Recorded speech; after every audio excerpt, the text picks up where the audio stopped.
Grace Hart had not spoken a single word at a town meeting in 3 years, and every soul in Redemption Creek had simply accepted that silence as the natural order of things, the way you accept a drought or a hard winter, as something you endure without question. The town of Redemption Creek sat in the eastern foothills of the Rockies in Colorado Territory, and in the autumn of 1878 it was a place of roughly 400 souls, a main street of packed dirt that turned to mud soup every spring, a general store, a livery, a church with a crooked steeple, 2 saloons, a telegraph office, and a schoolhouse that doubled as the meeting hall for every civic gathering the town required. The mountains rose behind it to the west like a cathedral wall, and the plains stretched out to the east like a promise nobody had quite kept.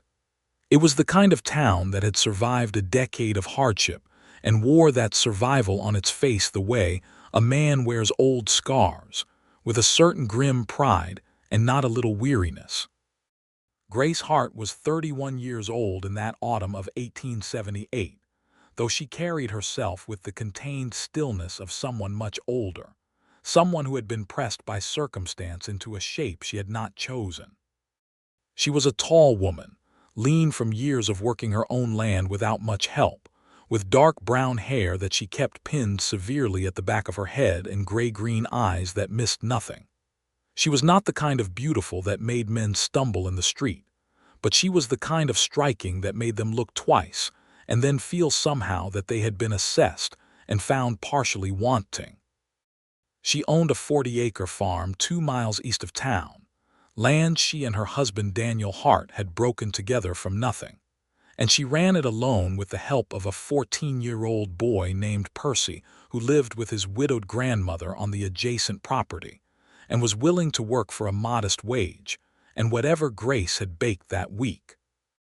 Daniel Hart had died in the autumn of 1875 from a fever that swept through 3 counties and took him in a week, leaving Grace with the farm, a small amount of debt, 2 good horses, a flock of chickens, and a grief so dense it had weight to it, actual physical weight that she felt in her chest every morning when she woke.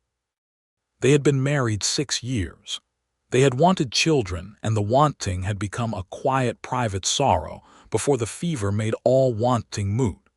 She buried him under the cottonwood at the east edge of their property, and she stayed, because the land was hers as much as it had been his, and leaving it would have felt like a second death. She attended every town meeting, because Daniel had believed in civic participation with a fervor that had always charmed her, and attending felt like a way of honoring something he had valued. She sat in the last row on the right-hand side, always the same chair, the one closest to the window so she could look out at the dark street if the discussion grew too heated or too foolish, and she listened. She took it all in. She filed it away behind those gray-green eyes, and she said absolutely nothing, and the town had long since stopped expecting her to, the way you stop expecting rain from a clear blue sky. For 3 years she watched Redemption Creek conduct its business with her hands folded in her lap and her face composed. She watched the argument over the new road to the mill go on for 6 months before it was resolved badly. She watched the decision to invite a second saloon into town made for reasons that had more to do with the mayor's friendship with the owner than with anything sensible. She watched the water rights dispute between the Hendersons and the Callaway Ranch drag on until old Jim Henderson died and his widow sold at a loss. She watched and she said nothing, and she went home each time to her farm and her quiet house and her 40 acres of Colorado earth, and she fed her chickens, and she worked her land, and she kept her grief folded neatly inside her like a letter you carry but never send. Homer Hale rode into Redemption Creek on a Tuesday morning in September of 1878 with a remuda of 7 horses, a bedroll, a good saddle, a Winchester rifle, a reputation he had not entirely asked for, and about $14 in cash money.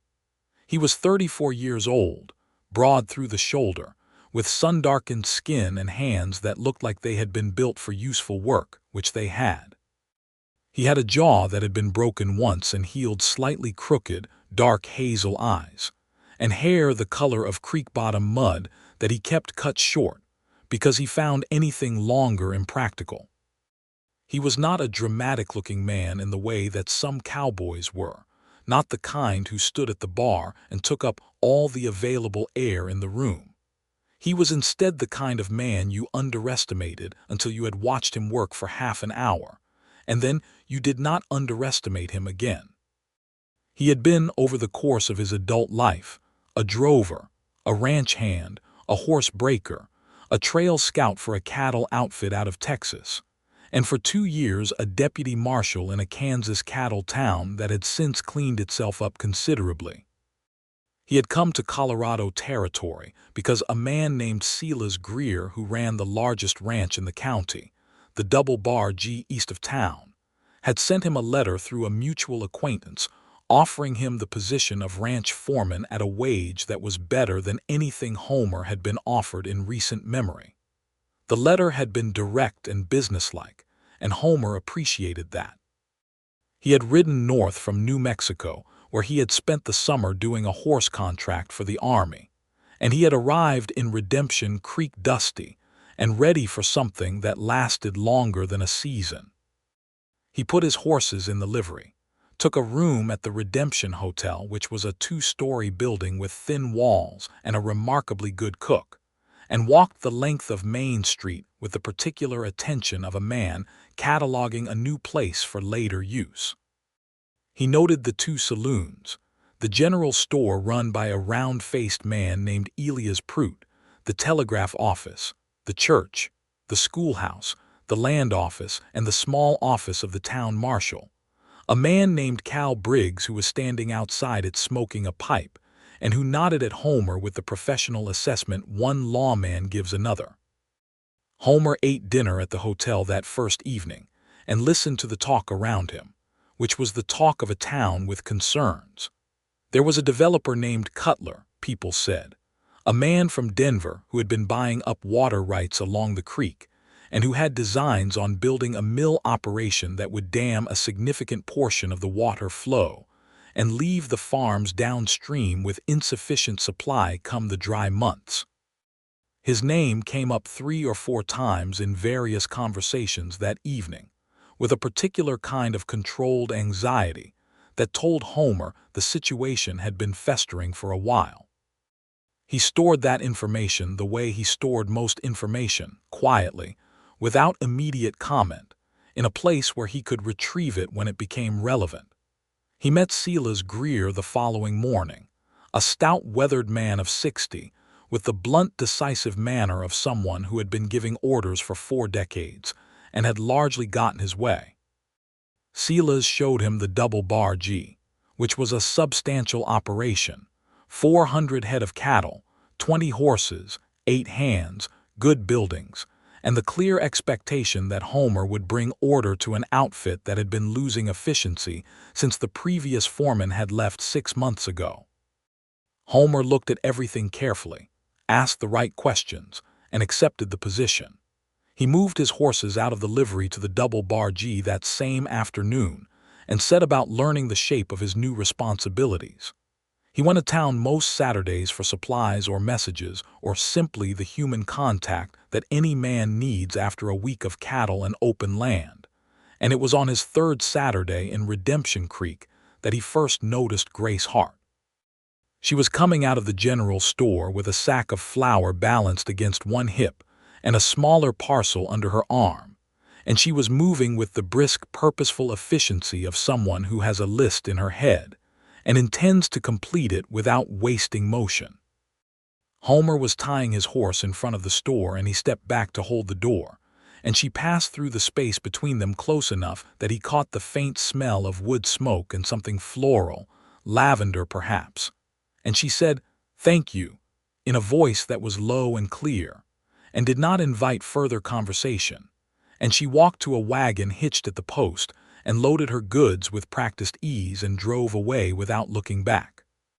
He asked Elias Prout about her as casually as he could manage because he was not a man who liked to telegraph his curiosity.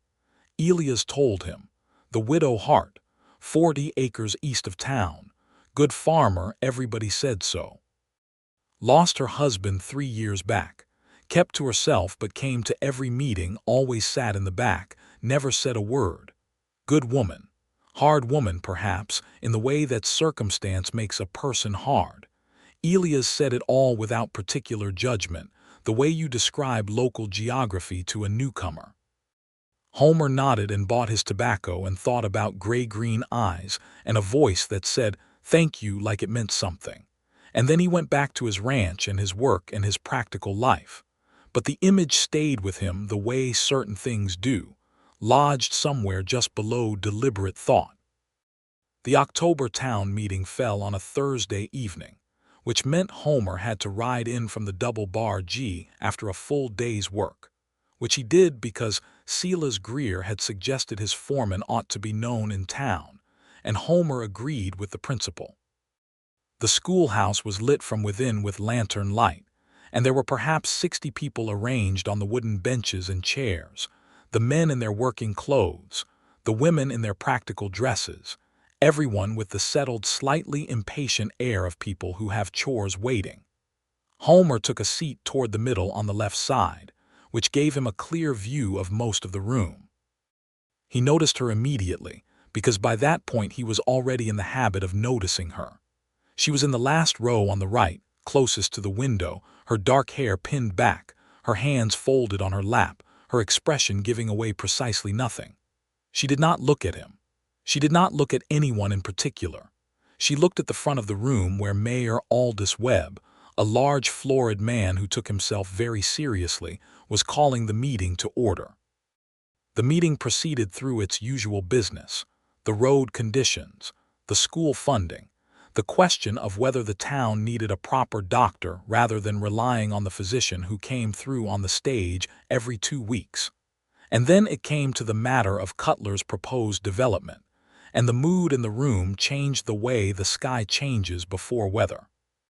A man named Cutler had not come himself, but his lawyer had, a neat, thin-faced man from Denver named Abrams who spoke with the smooth precision of someone accustomed to making exploitation sound like opportunity.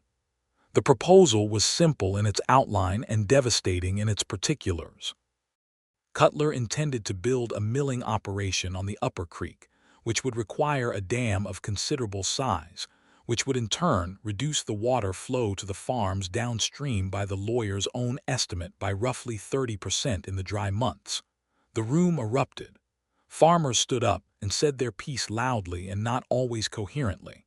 The mayor tried to maintain order with limited success. Men talked over each other. Old Pete Calloway banged his fist on his knee and shouted something that was more profanity than argument. The lawyer Abrams waited with the trained patience of a man who has stood in many such rooms and knows that noise eventually subsides. Homer watched the room and watched the lawyer and worked out the shape of the problem, which was that Abrams had the legal paperwork ready, and the mayor had already been shown it, and the whole meeting had been arranged not to discuss the proposal, but to present it as nearly a settled matter, dressed up in the costume of community input. He could see it clearly. He doubted he was the only one, but the loudness and the emotion in the room were making it difficult for anyone to land a useful blow. He looked at Grace Hart. She was watching the lawyer. Not with anger, not with the visible distress that several of the other women in the room were showing, but with a focused attention that reminded Homer of the way a hawk watches something from a great height, perfectly still, taking in everything. Her hands were still folded in her lap.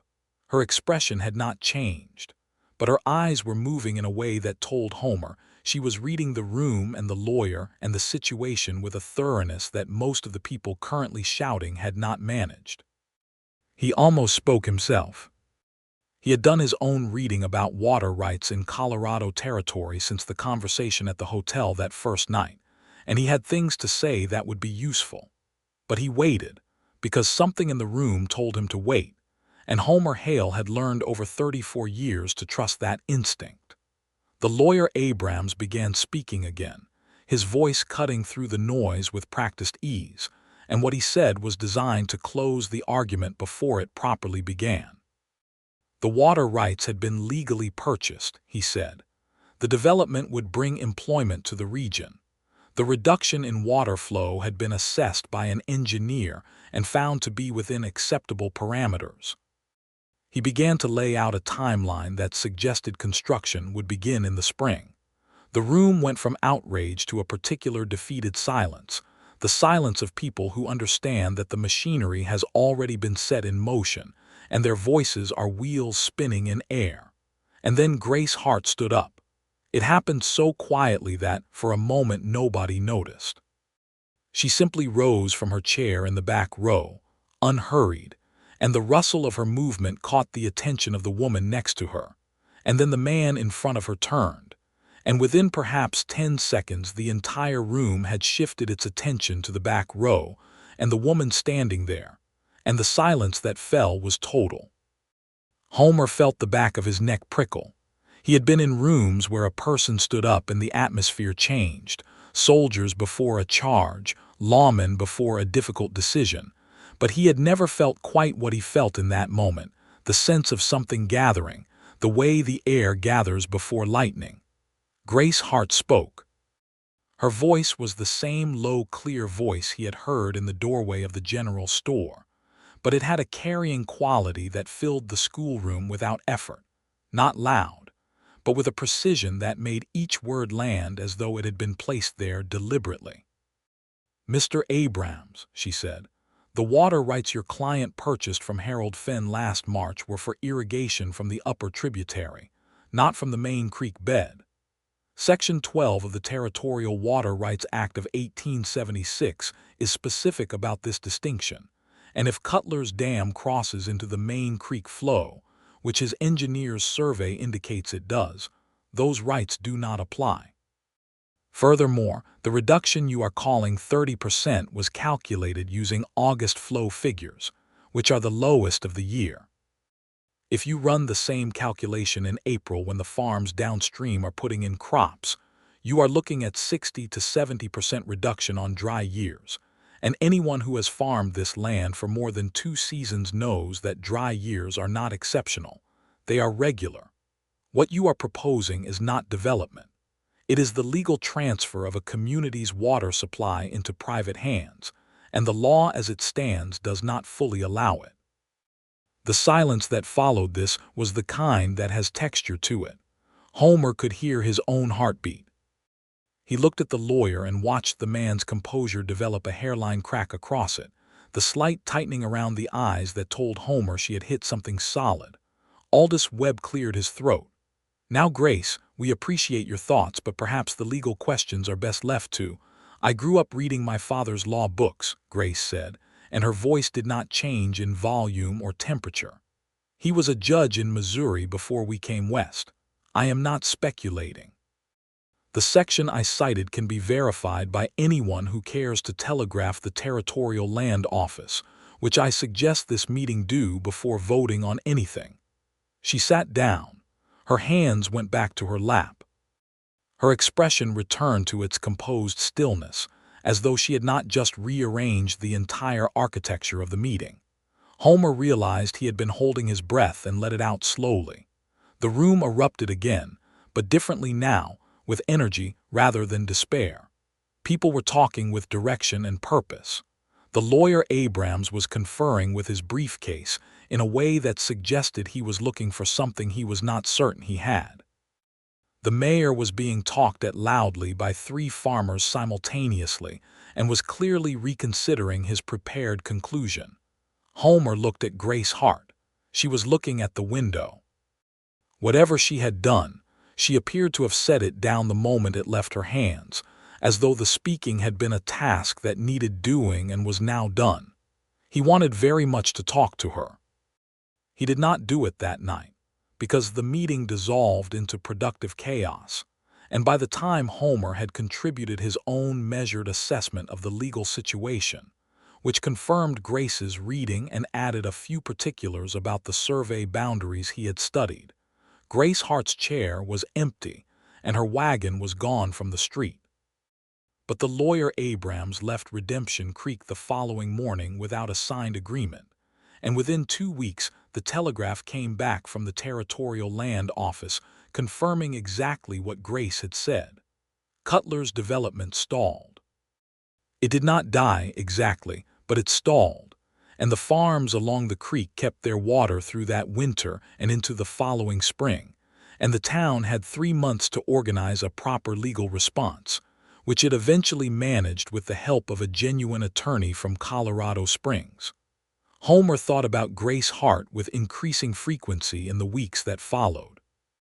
He thought about her in the particular way that a man thinks about something that has gotten under his skin, not obsessively, but persistently, the way a tune comes back when you are not expecting it. He asked after her in the careful sideways manner that a man employs when he does not want to appear to be asking. He learned that she farmed alone with her young helper Percy. He learned that she had no family in the county. He learned that she had not been courted in the 3 years since her husband died, and that this was either because she was too difficult, which some people said, or because nobody had been brave enough, which was what Homer privately believed. He found reasons to ride east of town. This was not entirely dishonest. The double bargee had a fence line that ran parallel to the road past Grace's property, and checking fence was a legitimate part of his job. He told himself this each of the 3 times he rode by in the last 2 weeks of October and found the farm quiet, the smoke rising from the chimney, the chickens visible in their yard, and no sign of Grace herself. On the 4th occasion, she was in the field nearest the road, working on her winter preparations, clearing the spent growth from a kitchen garden with a hoe and the particular energetic rhythm of someone who does not believe in half measures. She did not look up when he rode by. He almost kept going. He had been almost keeping going for 3 weeks and he was getting tired of it. He stopped his horse at the gate. "Mrs. Hart," he said. She looked up. He had the fleeting impression that she had known he was there before she looked up, that she had perhaps been deciding for a few seconds whether to respond. Her eyes found him and assessed him with the same direct, unhurried quality he had noticed in every previous interaction. "Mr. Hale," she said. She knew his name. He found that more gratifying than it was entirely sensible to find. "Good morning," he said. "I ride this road fairly regular and I wanted to say that business at the meeting last month. That was something." She looked at him for a moment without expression. "It was a practical matter," she said. "It was a brave matter," he said. Something moved in her face, almost imperceptibly, like a shift in the light. "Bravery implies it was difficult," she said. "It was simply a matter of knowing what was true and saying it." "In my experience," Homer said, "knowing what is true and being willing to say it are 2 entirely different skills, and most people are considerably better at the first than the second." She did not smile, but something around her eyes changed in a way that was adjacent to it. "What brings you by Mr. Hale besides flattery?" He felt the corner of his own mouth pull. "Fence inspection," he said, and let the honesty of it stand there between them without apology. She looked at him for one more deliberate second, then returned her attention to her hoe. "There is coffee on the stove if you want it," she said, "but I have work to finish and I cannot entertain." It was not an invitation, and it was not a refusal, and Homer thought it was probably the most precisely calibrated thing anyone had said to him in a long time. He tied his horse at the gate and went around to the house. The farmhouse was small and rigorously neat. A single main room with a sleeping area screened off at the back, a stone fireplace, a table with 2 chairs, shelves of books that were strikingly numerous for a frontier farmhouse, and a kitchen area with a cast iron stove on which a pot of coffee was indeed present. He helped himself, found a mug, and stood at the window with it while she worked outside. He stayed 20 minutes, finished his coffee, washed the mug without being asked because it seemed like the right thing to do, and left before she came inside. He did not leave a note. There was nothing to write. He came back the following Thursday. This time she was splitting wood at the side of the house, and she watched him come up the path without surprise, which told him she had heard his horse on the road. She did not stop splitting wood. He rolled up his sleeves and took the axe from her after a moment, not with the dramatic insistence of a man proving something, but simply with the quiet practicality of someone who notices that two people can get a task done faster than one, and she let him do it without argument, which he found was also something he liked about her. They talked while he worked. Not about significant things at first, about the winter preparations, about the fence he had genuinely been inspecting, about Percy who had apparently gone to help his grandmother with her cellar and had been replaced for the week by a neighbor's boy who was less reliable. She talked the way she apparently did everything, without waste, each sentence carrying exactly its weight and no more. He found it deeply restful in a way he had not expected.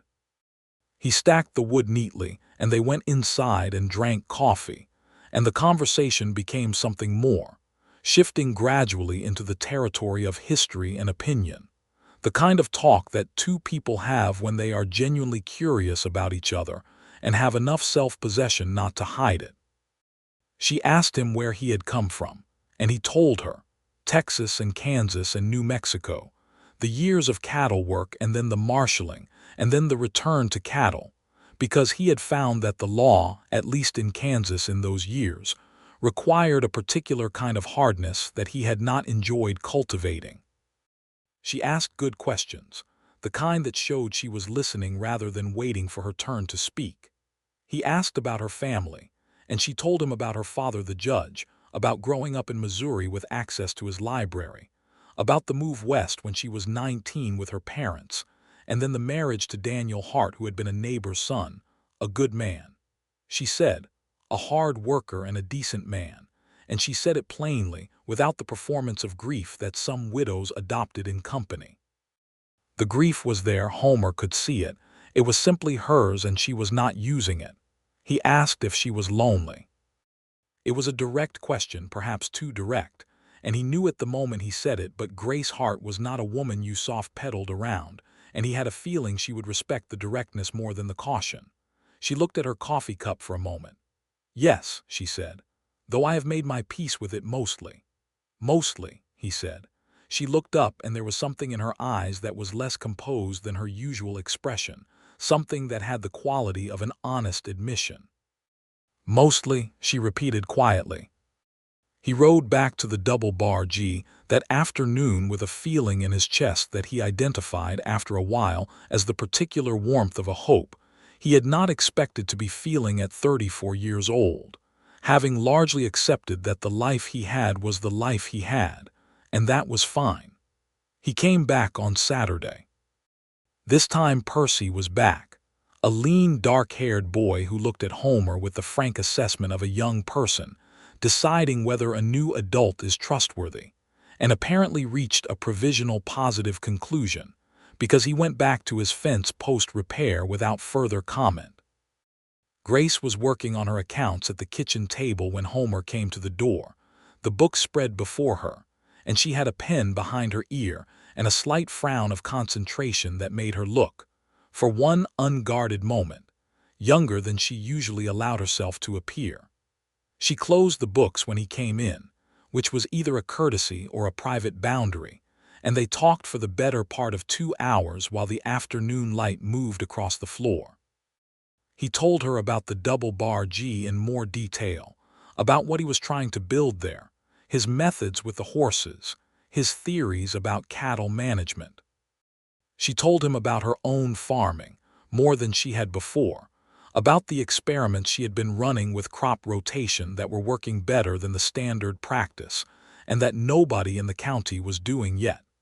She was quietly passionate about it, the land and what it could do and what it required, and Homer listened with the attention he gave to things he genuinely wanted to understand. At the end of the afternoon, she walked him to his horse and stood at the gate in the last of the daylight, the mountains catching the sunset to the west in shades of amber and pink, and Homer stood with his horse between them and his hat in his hand and said, I find that I would like to do this regularly, Mrs. Hart, if you have no objection. She looked at him with those gray-green eyes that were capable of seeing through a considerable amount of pretense. "Are you courting me, Homer Hale?" she said. The use of his full name had a quality to it that he could not precisely describe, except that it felt significant, the way a door opening feels significant when you have been standing in the cold. "I believe I am attempting to," he said. A pause. The wind moved through the cottonwoods along the fence line. Somewhere in the direction of the barn, a horse shifted its weight with a slow, heavy sound. "You can try," she said. And then, with the faintest possible lifting at the corner of her mouth, she went back inside. Homer rode home in the dark, with a grin that he would have been embarrassed to explain to anyone. November came in cold and purposeful, the way Colorado Novembers do, with a seriousness that suggests it has learned from previous years and intends to be thorough. Homer rode to Grace's farm twice a week when the work at the double bargee permitted, which it did not always, but he made it a priority in the way that a man makes something a priority when it matters to him. They fell into a rhythm of those visits, coffee and talk that ranged widely, work shared when there was useful work to share, the gradual unhurried construction of a genuine familiarity. He was careful with her. Not cautious in the sense of holding back, because he had always disliked that particular kind of relational timidity, but careful in the sense of being attentive to what she needed and what she did not, which were sometimes different things and required attention to distinguish. She had spent 3 years building a self-sufficient life, and the architecture of that life was not something to be blundered into. He walked through her spaces, physical and otherwise, with the deliberate quietness of a man who understands that respect is expressed in the small things more reliably than in the large ones. She surprised him regularly. Her knowledge was broad and practical and occasionally startling. She could discuss water law, as the town meeting had demonstrated, but she could also discuss the geological composition of the foothills, the migratory patterns of the birds that came through the valley, the particular diseases that affected winter wheat and how to treat them, and the novels of Charles Dickens with an opinion that was both specific and unapologetic. She had opinions about most things and stated them without qualification, and Homer, who had spent his adult life among people who communicated primarily through implication and indirection, found it, as he found most things about Grace Hart, quietly extraordinary. One afternoon in early November she showed him the cottonwood where Daniel was buried. She did not make a production of it. She simply said, as they were walking the fence line together checking her posts, "He is there," and indicated the tree at the east edge of the property with a slight movement of her head. Homer stopped and looked at the mound of earth beneath the tree, which was tidy and marked with a simple wooden cross, and he took his hat off.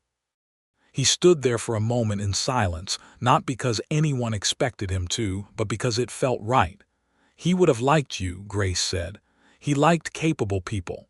Homer turned and looked at her. She was looking at the grave, and her expression was the composed expression she always wore, but her jaw was set in the particular way it set when she was holding something in. "That means something," Homer said. "From you." She looked at him then, and what was in her eyes was complicated and real, and he did not try to simplify it, simply held it along with her for a moment in the cold November air. Then she put her hands in her pockets and said, "The North Post is leaning," and they walked on. He was in love with her by Thanksgiving, though he spent a few days arguing with himself about whether that was accurate before conceding that it was, clearly, and that he had perhaps been heading there since the evening in the schoolhouse when she stood up and the room went silent. He did not say it yet. It was too soon, and he knew it, and Grace was not a woman you rushed toward anything. She would meet you when she was ready and not before, and he respected that enough not to push.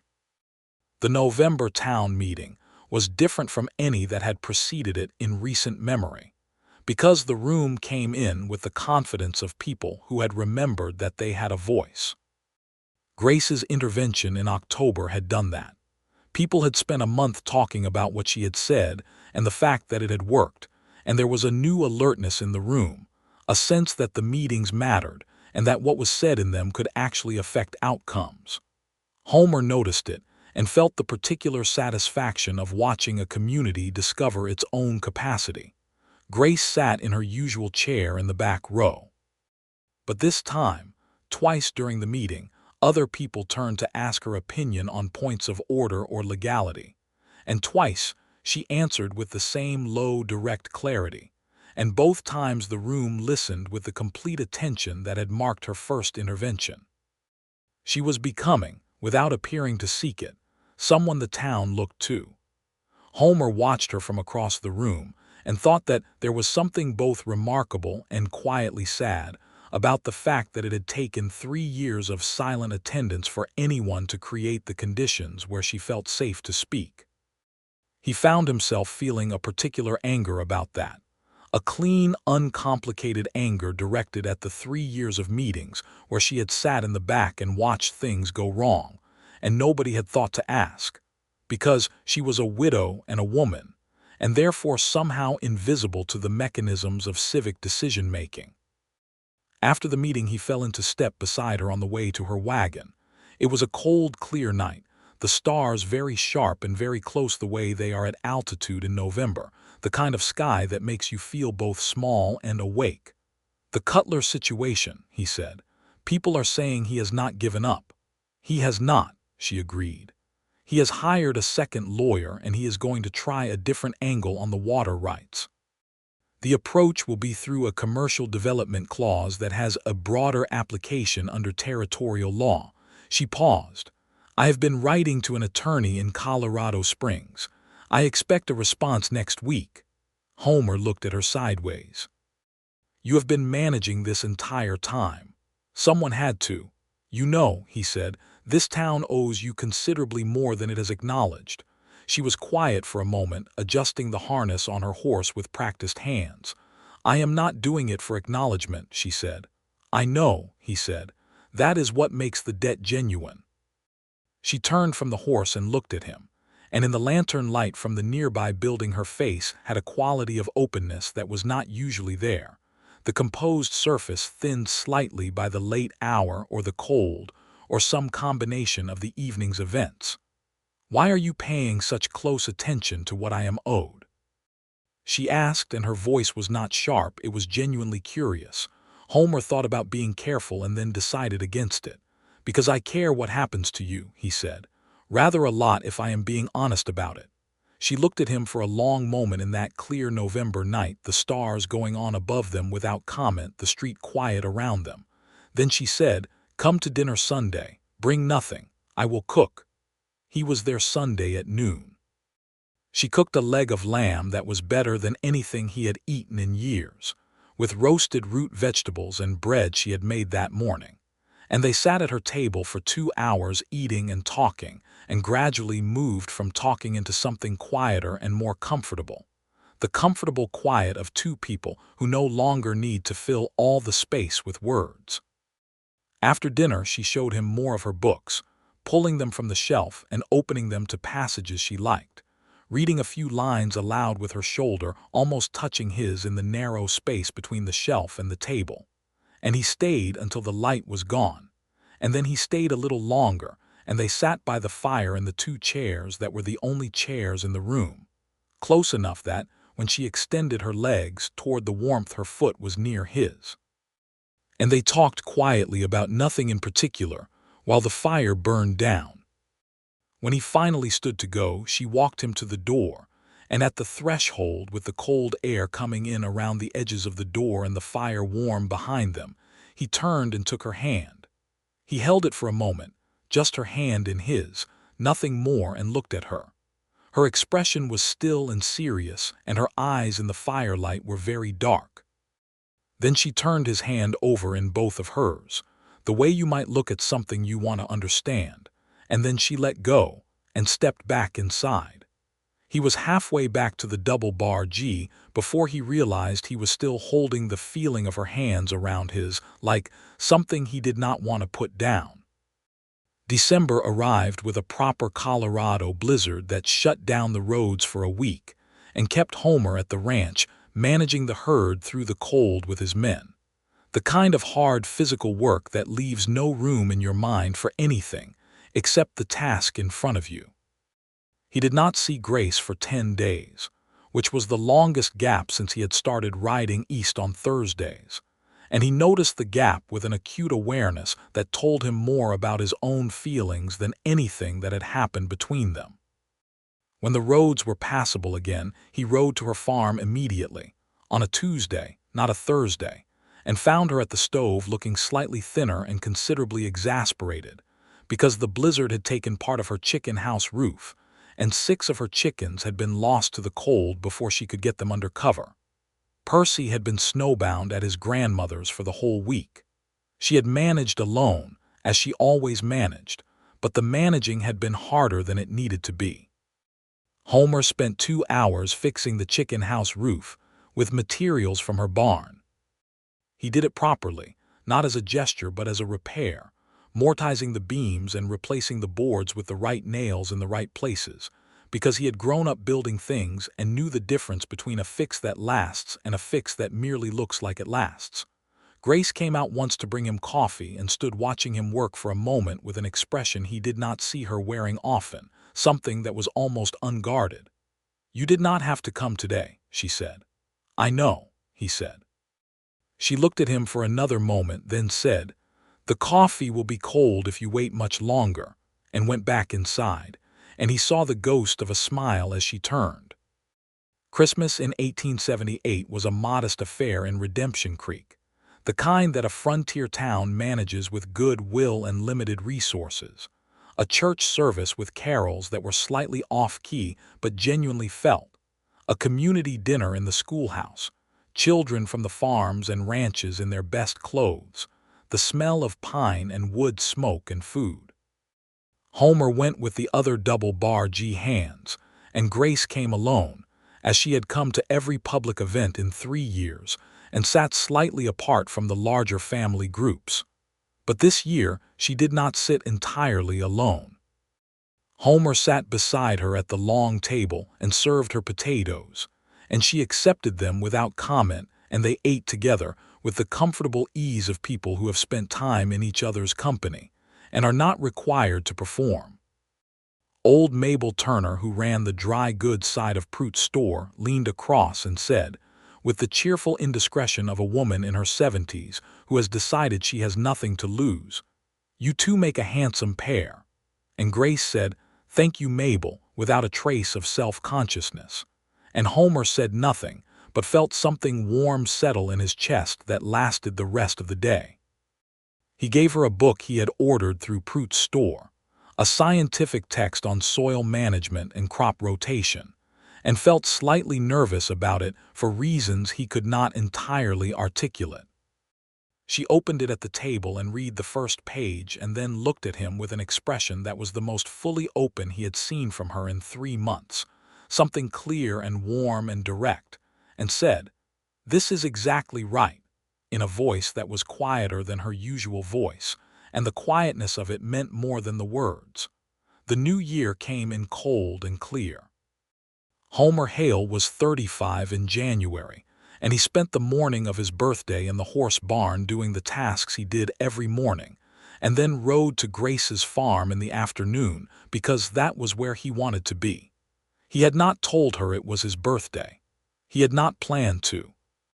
But when she brought out 2 pieces of pie at the end of the afternoon with no particular explanation, he suspected that the information had traveled through the town's efficient informal network and reached her, and the suspicion became a certainty when she said, without looking up from her pie, "You could have told me."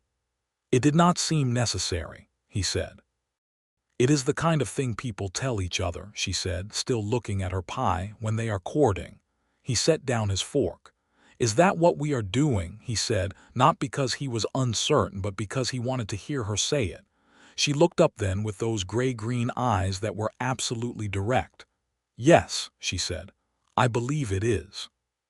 He reached across the table and took her hand, which was warm from holding her coffee cup, and she did not pull back. She simply turned her palm and held his hand the way she had held it at the door in November, carefully, as though she was weighing its value, and found it sufficient. February brought the second Cutler crisis. which was worse than the first because this time his lawyers had done their research and found the commercial development clause that Grace had predicted. The man from Denver appeared in person this time, not just his lawyer, and made a public presentation in the schoolhouse on a Friday afternoon that was designed to be persuasive and was genuinely skilled, full of employment figures and economic projections, and a careful framing that made the water reduction sound like a marginal inconvenience rather than an existential threat to the farms downstream. Grace had spent the previous 2 weeks preparing. She had the letter from her Colorado Springs attorney, and she had done her own research into territorial case law, and she had written to a man she knew through her father's connections who was in the territorial legislature. The night before the presentation, she sat at her table with her papers spread around her, and Homer sat across from her, and they worked through it together, he asking questions and she answering them, sharpening her arguments against the points he raised, the two of them thinking through the problem with the focused cooperation of people who trust each other's minds. At the presentation, Grace stood from the front row, which was different, which was deliberate, and she was not alone. 3 other farming families flanked her, and together they presented a documented counterargument that addressed the commercial clause, the water flow projections, and the downstream agricultural impact with a specificity that Cutler's presentation had not anticipated.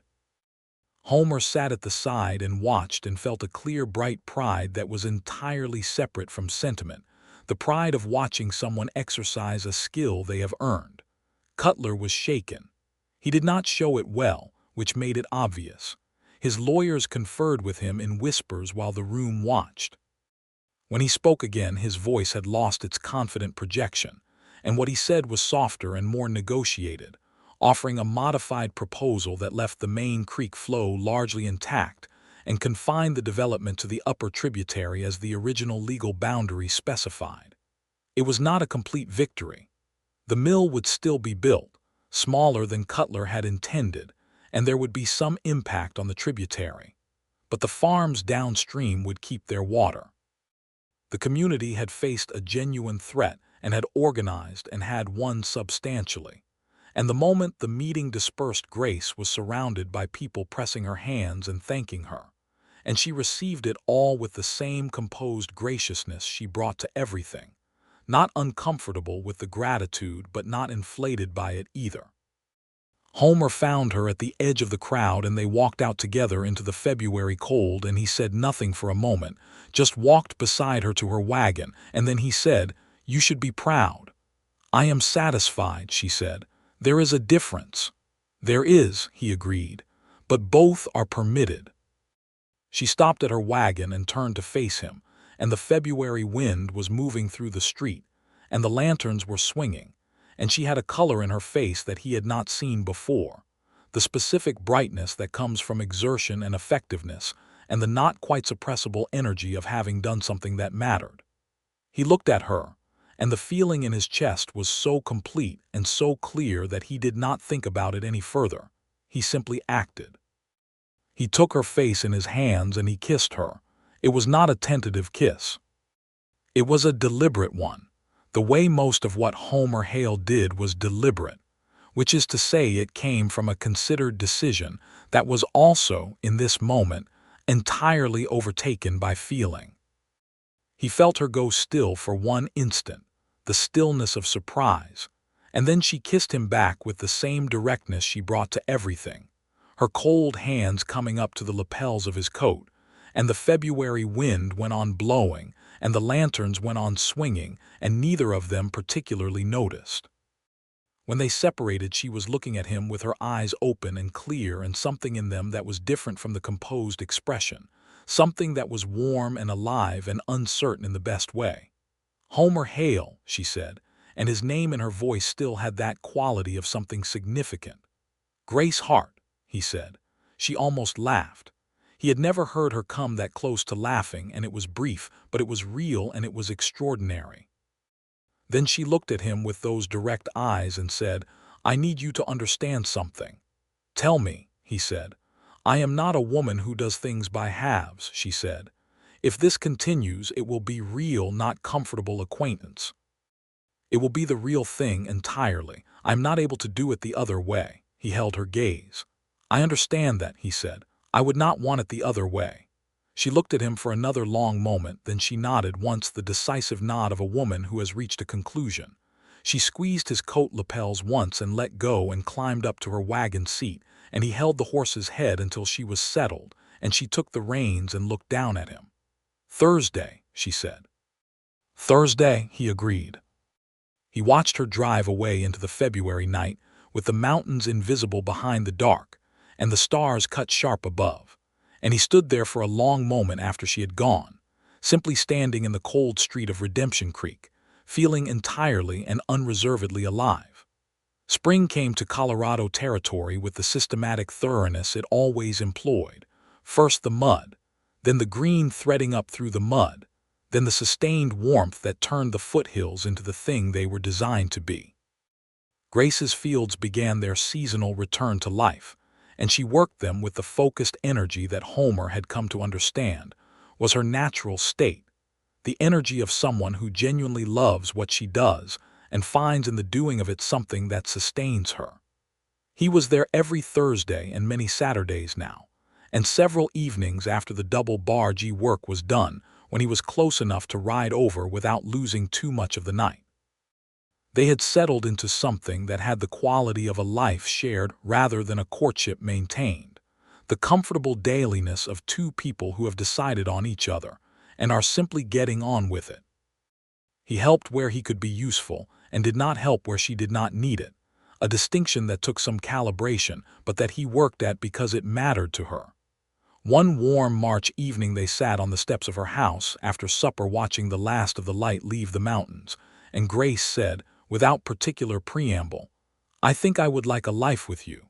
She said it the way she said most important things, plainly, without performance, as a statement of a concluded consideration. Homer was quiet for a moment. A coyote called somewhere distant and the mountains went from pink to gray.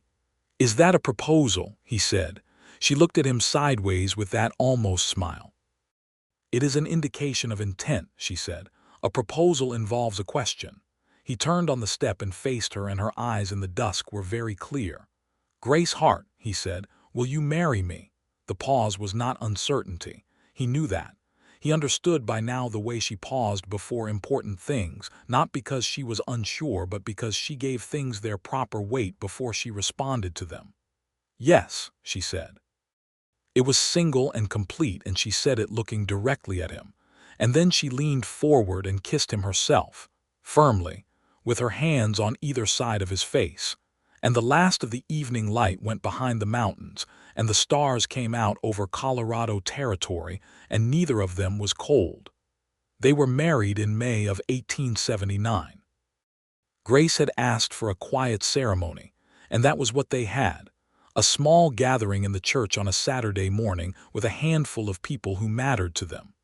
The double bargee hands, Percy and his grandmother, Elias Prout and his wife, old Mabel Turner, who wept with the satisfaction of a woman who had predicted this outcome, and Cal Briggs the marshal, who stood in the back and looked gruffly pleased. The preacher was a young man, recently arrived from Ohio, who was somewhat awed by Grace, and managed to communicate this throughout the ceremony in a way that Homer found secretly amusing. Grace wore a dress of deep blue that she had made herself from fabric she had ordered from Denver 3 weeks earlier and sewn in the evenings. And she wore her hair down for the first and possibly only time Homer had ever seen it, dark and long against the blue. And Homer wore a clean white shirt and his best hat and the expression of a man in the exact right place at exactly the right time. She took his hand when the preacher asked for it, and held it for the rest of the ceremony with a firmness that was entirely Grace, not gentle but committed, not decorative but real. And when the preacher said, "You may kiss your bride," Homer kissed her, and she kissed him back in front of the whole small gathering with the same directness she had brought to their February kiss in the street, and old Mabel Turner's weeping became audible. After the ceremony, they walked together through the May morning of Redemption Creek, husband and wife, and the town that had watched Grace Hart sit in the back of meetings in silence for 3 years watched them walk, and people tipped their hats and women came out of the stores to congratulate them. And the whole thing had the quality of something long overdue arriving finally and completely. They spent the first weeks of their marriage between the two properties, settling the question of where to live by the obvious logic of the situation. Grace's farm was her own. 40 acres she had broken and built and maintained and would not leave. And Homer had no attachment to his room at the double bar G that outweighed the farm or the woman. He spoke to Silas Greer, who raised an eyebrow and then raised Homer's wage slightly in acknowledgement that a man with a farm of his own and a wife worth keeping was not going to be available at all hours, and the arrangement was made sensibly. Homer rode to the double bargee most mornings, managed the ranch through the day, and came home in the evenings to the farm east of town, to Grace and her orderly house and the chickens and the kitchen garden, and the particular version of peace that he had not known he was looking for until he found it. Living with Grace was a revelation that compounded itself daily. She was a more generous person than her composed exterior had suggested, which he had suspected, but which daily life made manifest. She laughed more than he had expected privately, not in the public meetings, but in the house and on the farm, a genuine laugh that she seemed to reserve for occasions that deserved it, which made those occasions feel like a gift. She was patient with complexity and impatient with stupidity, which he found a reasonable position. She read every evening by the fire, and she did not apologize for preferring the books to conversation on those evenings, and he did not require her to, because he had his own reading and they sat together in the lamplight in comfortable parallel, and that was its own kind of intimacy. She was also fiercely loving once she had decided to be, in a way that was so matter-of-fact and so complete that it sometimes stopped Homer in his tracks. She did not speak it in many words. She spoke it in the coffee that was always ready when he came home, in the way she listened when he described a problem at the ranch, in the hand that found his across the table with no preamble and no explanation, in the occasional moment when she put her head against his shoulder in the evening, and the whole rest of the world could manage itself for a while.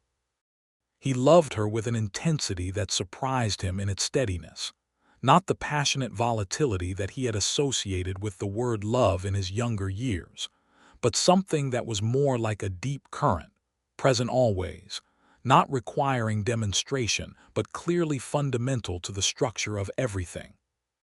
He thought sometimes of the evening in the schoolhouse, the October night when she stood up and said what was true, and the room went silent, and it seemed to him that he had been falling in love with her from that moment, or perhaps that the moment had simply made visible something that had been possible from the very first Saturday morning, when she came out of the general store with flour on her hip, and said, "Thank you," in a voice that did not invite unnecessary conversation. Summer arrived and the farm came fully alive, the fields green and productive, the kitchen garden that Grace had expanded this year running thick with vegetables, the new chicken house full and functioning thanks to Homer's December repairs. Percy, now 15 and considerably more capable than he had been, was a real help through the summer and was visibly pleased by the stability of the arrangement, since he had been fond of Grace for 3 years and had recognized Homer's value fairly early and was satisfied by the outcome. It was in July that Homer came home from the double bargee one afternoon and found Grace sitting at the kitchen table with her accounts closed and her hands around her coffee cup and an expression that was different from her usual expression, softer somehow, more inward. He had been married to her for 2 months and he was still learning the grammar of her face, but he was learning it, and this expression was new. "You have something to tell me," he said. She looked at him. The expression was complicated and clear at the same time, the way her face always was when she had concluded something. "Yes," she said. He sat down across from her. "We are going to have a child," she said. Homer sat very still for a moment. The kitchen around him was the familiar kitchen, the warm, familiar room, and Grace was sitting across from him with those gray-green eyes and the complicated expression and her hands around her coffee cup. And the world had just done the thing that the world does occasionally, shifted on its axis to reveal a completely different version of what was possible. "Are you certain?" he said, and heard the roughness in his own voice. "Reasonably," she said. The doctor confirmed it on Thursday. He was around the table before he knew he was moving, pulling her up from the chair, and she came willingly, which was itself something because Grace did not do things unwillingly. And he held her against him with his hands in her hair and his eyes shut, and she held him back with her arms around his waist, solid and present. And he thought that this exact moment, was the kind of moment that a man stores up against the harder days that will inevitably come. To be able to say that he had stood in a kitchen in Colorado Territory in July of 1879, with his wife in his arms and this specific joy in his chest. "Grace," he said, because sometimes a name is everything that needs to be said.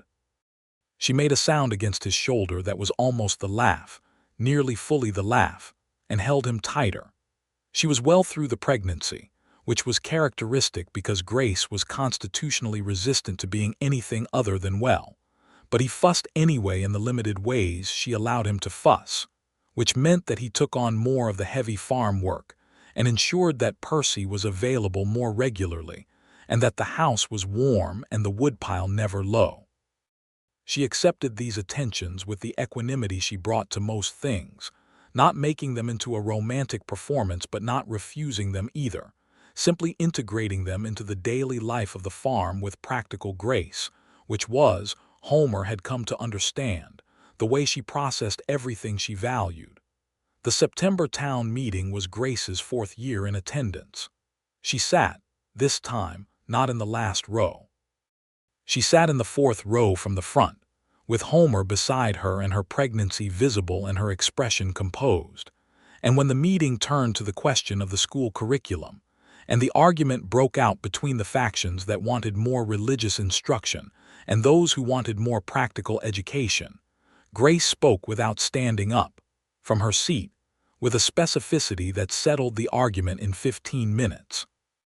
The room listened with the focused quiet that had become, in the year since her first public intervention, the standard response to her voice.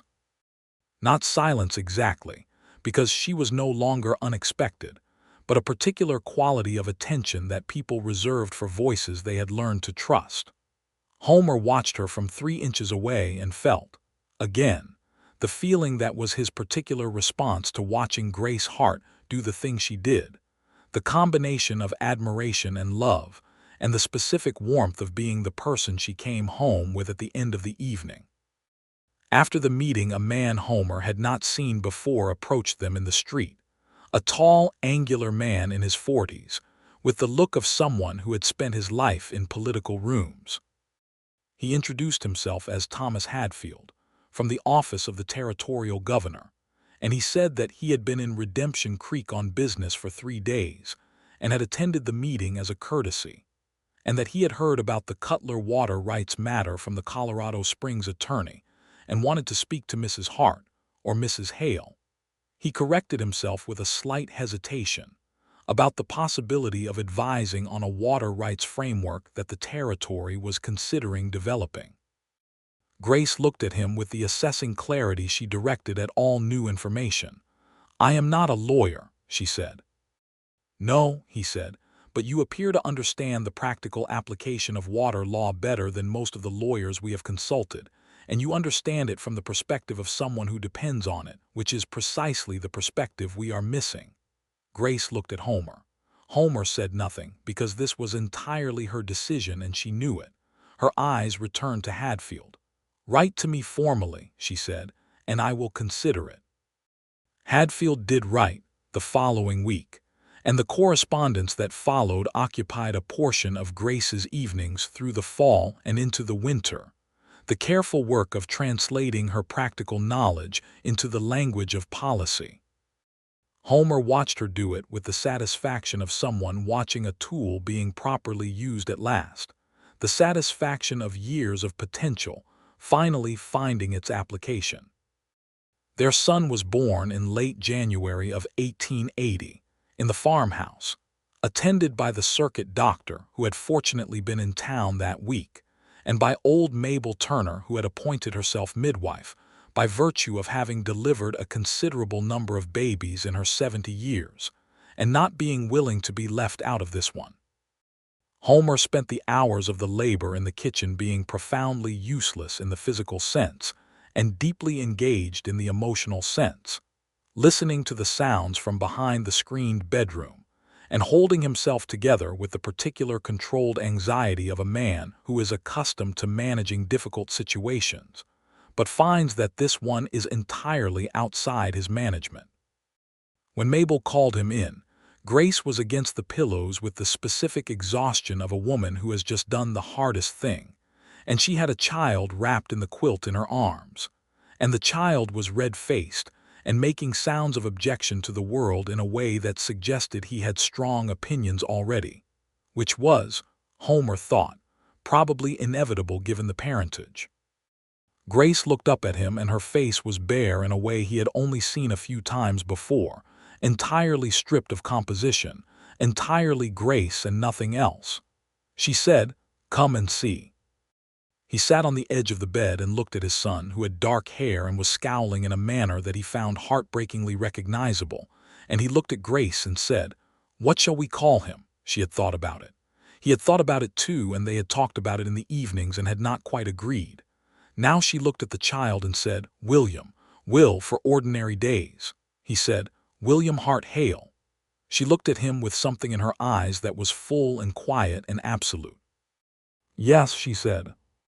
He kissed her forehead, and she leaned against him for a moment with their son between them, in the January farmhouse with the winter outside and the fire warm in the next room, and everything that needed to be said was contained in that position, the two of them and this new third person who was both of them and entirely himself. William Hart Hale was a substantial baby who grew into a substantial infant with strong opinions, and his mother's eyes and his father's jaw, and a disposition that was sunny unless opposed, at which point he became extremely firm, which was also a combination of his parents that anyone who knew them could have predicted. Percy, who was now 16, and had taken on a quasi-fraternal interest in the development of the Hale household, was devoted to the baby in the specific awkward way of a teenage boy who is trying to conceal how charmed he is. Spring of 1880 found the farm in its best condition since Grace had first broken the soil, because two people working it together were considerably more effective than one person and a teenage boy, and Homer had a farmer's eye from his Texas childhood and brought to the land the same systematic attention he brought to everything. They had expanded the kitchen garden, repaired and improved the outbuildings, added 2 more horses to the 2 that Grace already owned, and were planning a small expansion of the planted acreage for the following year. The double bargee continued under Homer's management, and Silas Greer, who was now 62 and beginning to think about what came after, had spoken to Homer with increasing specificity about the future of the ranch. Conversations that Homer brought home and discussed with Grace in the evenings, because the farm and the ranch were both their concerns, and she had an interest and a stake in any decision that affected their financial life. She listened and contributed, and her perspective was consistently useful, which surprised nobody who had spent any time with Grace Hart. Redemption Creek changed too, through 1880, in the way of a town that has discovered its capacity for organized response. The water rights framework that Grace had helped advise on at the territorial level was published in the spring, and gave the farms along the creek a much clearer legal standing than they had previously enjoyed, which diminished Cutler's ability to proceed with his original vision significantly. He eventually settled for the smaller operation on the upper tributary, which provided some employment to the region as his lawyer had promised, and did not damage the farming community in the way his original proposal would have. And while the outcome satisfied nobody entirely, it was the kind of compromise that both sides could live with, which is the best that most disputes manage. The Maytown meeting of 1880 saw Grace elected to a newly formed town water committee by a vote that was not close, which surprised her more than it surprised Homer, because he had been watching the town come to understand the value of her for the better part of a year, and the vote seemed to him like the logical conclusion of an obvious arc. She accepted the position with the characteristic directness, said, "I will serve," and moved on to the next item of business, and the room had the collective expression of a town that has just done something right and knows it.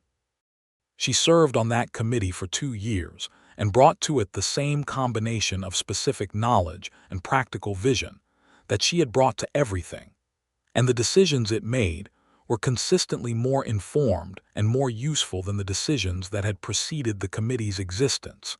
And several of the farms downstream from the plan development spent those years with adequate water that they might otherwise not have had. Life settled into the shape that it would hold for years, the deep, comfortable, settled shape of a life that has found its form and is inhabiting it fully. The farm and the ranch and the town and the boy who became a child who ran through the cottonwoods and the fields with his father's outdoor instincts and his mother's curiosity, and the specific freedom of a child who is thoroughly loved and knows it. Homer came home every evening to the warm kitchen and the particular order that Grace brought to their space, and she was there with the composed face and the gray-green eyes, and the coffee that was always ready and the love that was as matter-of-fact and as fundamental as anything in their world. In 1882, Grace became pregnant again. She told him in the same way she had told him the first time, sitting at the kitchen table, her hands around her coffee cup, the same inward expression that he had learned to recognize over the years as the face of a concluded consideration.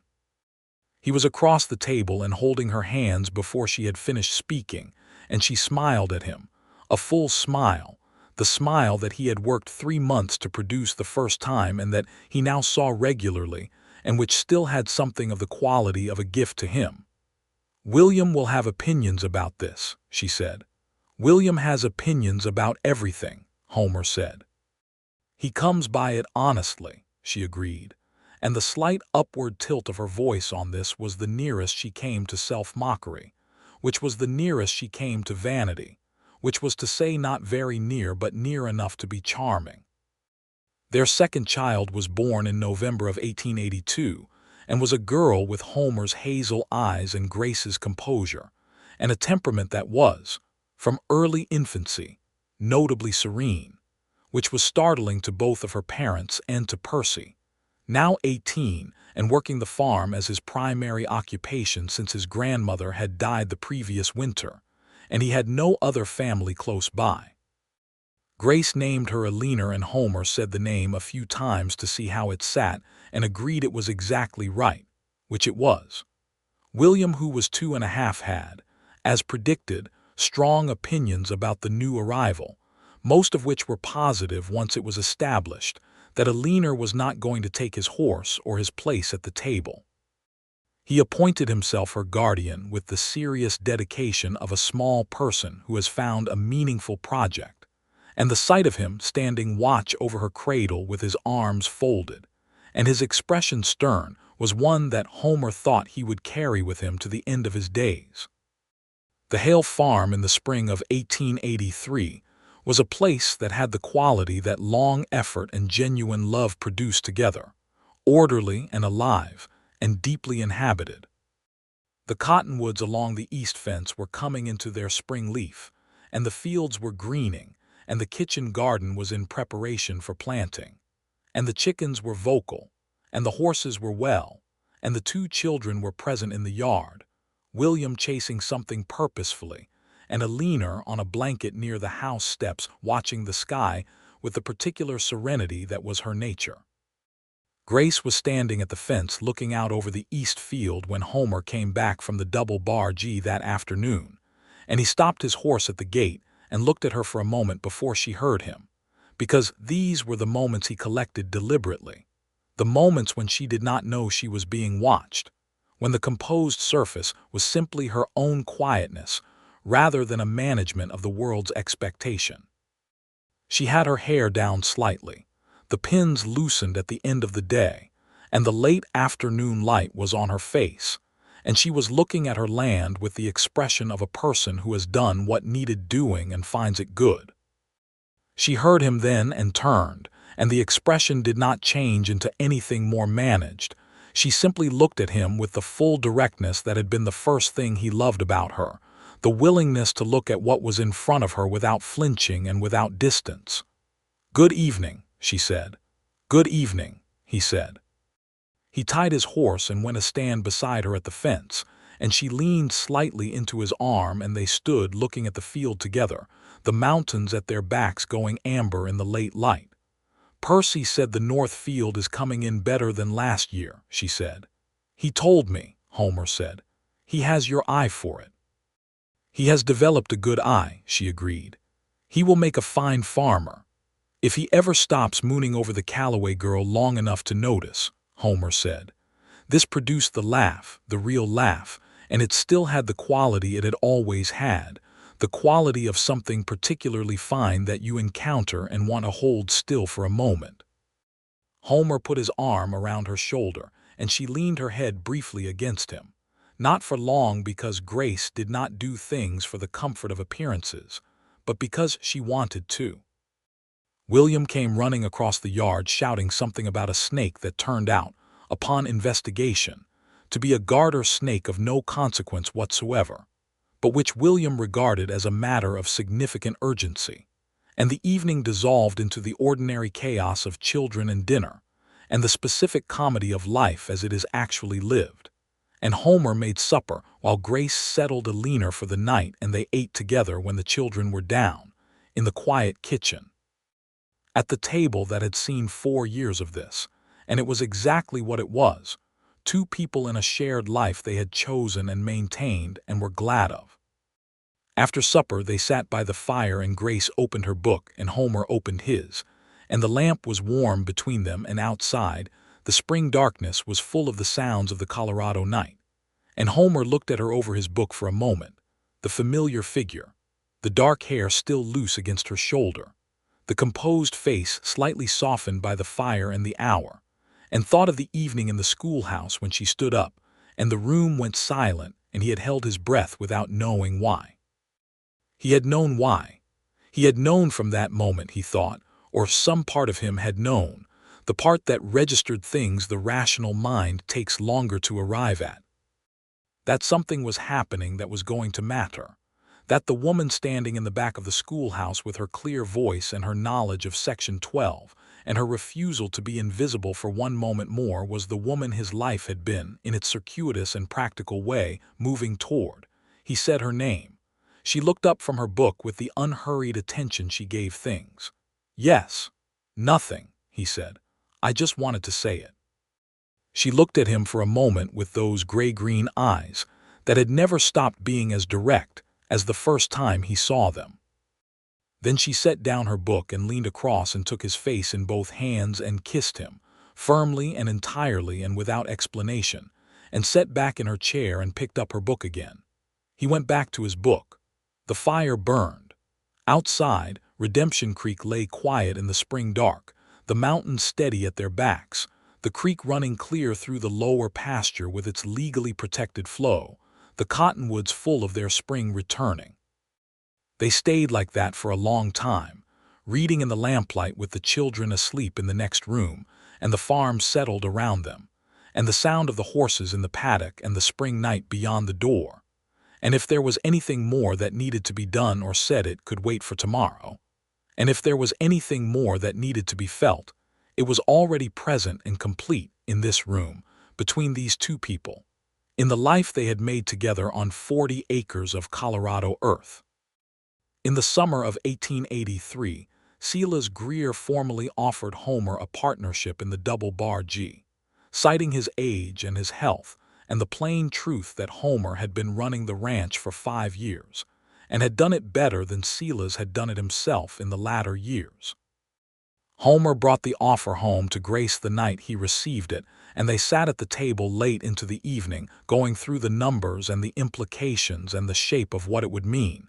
And at the end of the evening, Grace looked at the figures spread before them and said, "It is a good offer and you should take it," in the tone she used for conclusions that she was entirely confident of. Homer looked at her. "It will mean more of my time," he said, "particularly in the first year." "I know," she said. "Percy is here and I have managed this farm alone before. Take it." He took it. The partnership papers were signed in August, and Homer Hale became half-owner of the Double Bar G Ranch. And Redemption Creek had the story of the ranch hand turned foreman turned partner told over several evenings in the saloon by people who enjoyed a story of earned success. And Homer received the congratulations with the modesty of a man who knows exactly what it cost and does not need to perform the knowing. Grace's water committee work expanded that year into a formal correspondence with the territorial legislature, and the water rights framework she had helped develop was cited in a territorial court decision in September that set a precedent protecting downstream agricultural water rights across several counties. She was sent a formal acknowledgement from the territorial governor's office signed by Hadfield, and she read it once and put it in the drawer with her legal papers. And when Homer took it out later and read it, she said, "It is simply an acknowledgement." And Homer said, "It is your work acknowledged in writing by the territory." And she said, "I know what it is." But she let him put it back in the drawer rather than the waste pile, which was its own kind of acknowledgement. The December town meeting of 1883 was the last one Grace attended from any particular distance. She had moved progressively forward over the years, from the last row in 1875 to the row she now occupied near the front, and it had happened so gradually that nobody had marked it as a single movement. It had simply been the natural migration of someone whose voice had found its place in the room. Homer sat beside her as he had sat beside her for 4 years of meetings, and William sat on his other side in the uncontained but largely managed way of a 4-year-old at a civic event. And Alina was with Percy's grandmother's sister, who had become their regular childminder for meeting evenings. When the meeting came to the question of who would serve on the water committee for the following year, 3 people stood and nominated Grace before she could say anything. And the vote was unanimous. And old Mabel Turner, who had been in the front row of every meeting since Grace's first public intervention, clapped her hands once with the satisfied finality of a woman who has seen the right thing happen and is marking the occasion. Grace accepted the nomination with the same simplicity she always brought to being chosen. "Thank you," she said. "I will continue to serve." And she did. She served on that committee and then on others as Redemption Creek grew through the 1880s, a larger and more complex town than the one she had sat at the back of in 1875.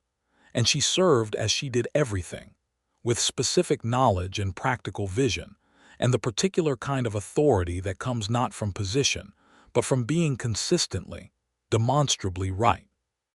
Homer Hale built the Double Bar G into one of the most successful cattle operations in the county in the years that followed the partnership, through the combination of his own considerable skill and the practical partnership of Grace, who understood land and water and the particular economics of frontier agriculture better than most. They expanded the farm acreage in 1884 and again in 1886. And the farm became in those years a genuinely prosperous operation, not wealthy in the way that the great cattle barons were wealthy, but comfortably, solidly prosperous in the way that comes from good work done consistently well. Percy married the Calloway girl in 1885, a young woman named Alice who had her mother's good sense and her father's humor, and Grace stood at their wedding in the church with the expression of someone watching something that was inevitable and right. And Homer stood beside her, and when Alice caught Grace's eye across the aisle, Grace smiled, fully and warmly, in a way that told Alice everything she needed to know about what kind of family she was marrying into. William grew into a child of 7 who was never still and never silent and was passionately interested in horses, which Homer took as a personal endorsement and which Grace took as a logistical challenge, since a 7-year-old with a passion for horses requires a certain amount of supervision that could otherwise be directed elsewhere. He was already helping with the lighter ranch work in the way that ranch children do, and Homer taught him with patience and attention, the same patience and attention he brought to everything that mattered to him. Eleanor at 5 was still the serene counterpoint to her brother's energy, a thoughtful child who liked to sit near her mother, while Grace worked at her accounts or her letters, doing her own careful drawings in the margins of whatever paper was available, and who asked questions that were occasionally startling in their precision. Grace answered all of them honestly, including the ones about Daniel, whose cottonwood grave Eleanor had found one afternoon and stood at for a long time before asking her mother who was there. Grace told her plainly and simply about the man who had been here before and what he had been and why she still visited the grave, and Eleanor listened and nodded and came back to the house and sat down with her drawings, and that evening at supper she said to Homer, "Mama told me about her first husband," and Homer said, "He was a good man by all accounts," and Eleanor said, "That is what she said too," and went back to her supper with the settled expression of someone who has placed a new fact in the correct location in their understanding of the world. In the spring of 1887, Grace and Homer sat at the kitchen table one Sunday morning with the farm accounts before them, the Colorado spring light coming in through the window, William audible in the paddock with one of the horses, Eleanor drawing at the other end of the table with a cup of milk at her elbow, and Homer looked at his wife across the spread of papers and numbers and saw what he always saw, the composed direct face and the gray-green eyes and the dark hair. Now with the first threads of silver in it, and the feeling in his chest was the same feeling it had always been, the deep steady current that was as fundamental as the land outside the window. "What are you looking at?" she said without looking up from the accounts. "You," he said. She looked up. The expression shifted into something that was warm and direct and entirely Grace, not performed, not decorative, simply the face she showed him in the private hours, the face behind the composure that was both softer and more certain than the face the world saw. "The north fence needs new posts," she said. "I know," he said. "Percy said Thursday." "Thursday is good," he said. She looked at him for another moment with those gray-green eyes, and then she reached across the papers and laid her hand on his, the way she had been doing for 8 years, the deliberate warm weight of it, the specific language of two people who have built something real and know its value. Outside, William was shouting something triumphant about a horse that had apparently done something impressive. Eleanor looked up from her drawings with a slight smile, then went back to her work. The spring light moved across the kitchen floor. The mountains were there to the west, unchanged, cathedral steady. The creek ran clear through the lower pasture. The cottonwoods were coming into leaf at the east edge of the property. Redemption Creek would grow through the following years into a proper town with a proper main street and a full-time doctor, and a school that ran 9 months of the year, and a future that the people who had settled it had worked hard enough to earn. The Cutler Mill ran its operations on the upper tributary and employed 20 men, and caused less damage than feared, because the water rights framework held and was enforced, and the farms downstream kept their water and their futures year after year. Grace Hart Hale served on civic committees for the next decade, and her voice in those rooms was never again the surprise it had been on that October evening in 1878. It was simply what it was, one of the most reliable and most useful voices in any room she occupied, and the town had long since stopped being surprised by it, and had simply incorporated her into its understanding of what it was and what it could be. Homer Hale ran the double-bargee with Silas Greer until Greer died peacefully in 1890, at which point the ranch passed to Homer by the terms of their partnership agreement, which Silas had drafted with the quiet intentionality of a man settling his affairs, as he intended them to be settled. Homer ran it, and eventually, in the fullness of time, ran it alongside William, who had grown into a young man with his father's capabilities and his mother's stubbornness, and a natural authority with horses that was apparent to anyone who watched him work. Eleanor became a teacher, which surprised nobody who had watched her grow up reading everything in reach and asking questions with the calm precision of someone who understands that knowledge is the most useful thing you can acquire. She taught at the Redemption Creek School and later at a larger school in Colorado Springs, and she wrote letters home every week that were long and specific and thoughtful, and Grace wrote back with the same thoroughness, letters that went back and forth across Colorado for years, two women of different generations conducting the kind of correspondence that sustains people across distance and time. On a September evening in 1892, Grace and Homer sat on the porch of the farmhouse that had been expanded twice now, with a proper porch and 2 rooms added, and the whole structure solid and comfortable in theirs. The mountains were going their evening colors to the west, and the air had the first edge of fall in it, and the farm was in its late-season harvest work, the fields golden and quiet. William was inside with his young wife Anna, whom he had married the previous spring, and who was expecting their first child in December, and the sound of their voices was a warm undertone through the wall.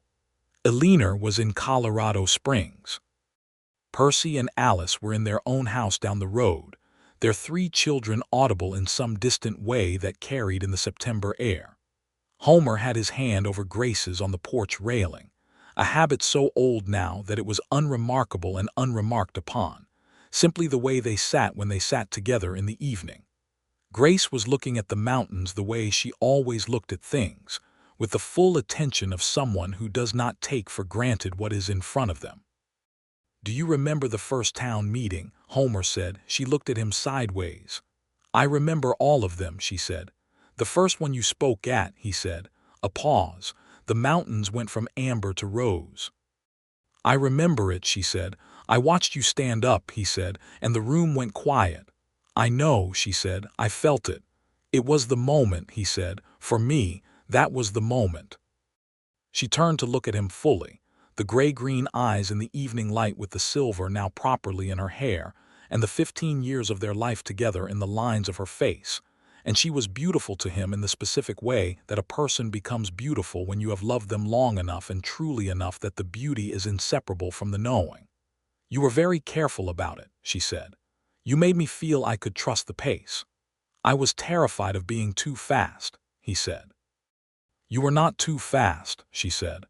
"You were exactly right." She said it the way she had once said "this is exactly right" about the book he gave her at Christmas, simply and completely, and meaning it entirely. He turned her hand over and held it properly, and she held his back, the two of them sitting in the September evening on the porch of the house that was theirs, surrounded by the life they had made from that one moment in a schoolhouse when a woman stood up and told the truth, and a room went silent, and a man in the middle rows took a long, slow breath and began to understand what the rest of his life was going to be about. The creek ran clear in the lower pasture. The cottonwood stood at the east edge of the property, the old tree above Daniel's neat grave, and the newer trees that Grace had planted along the fence line over the years, growing tall now, grown into the shape of the place. The mountains held their positions to the west as they always had, as they always would, reliable and present and entirely themselves.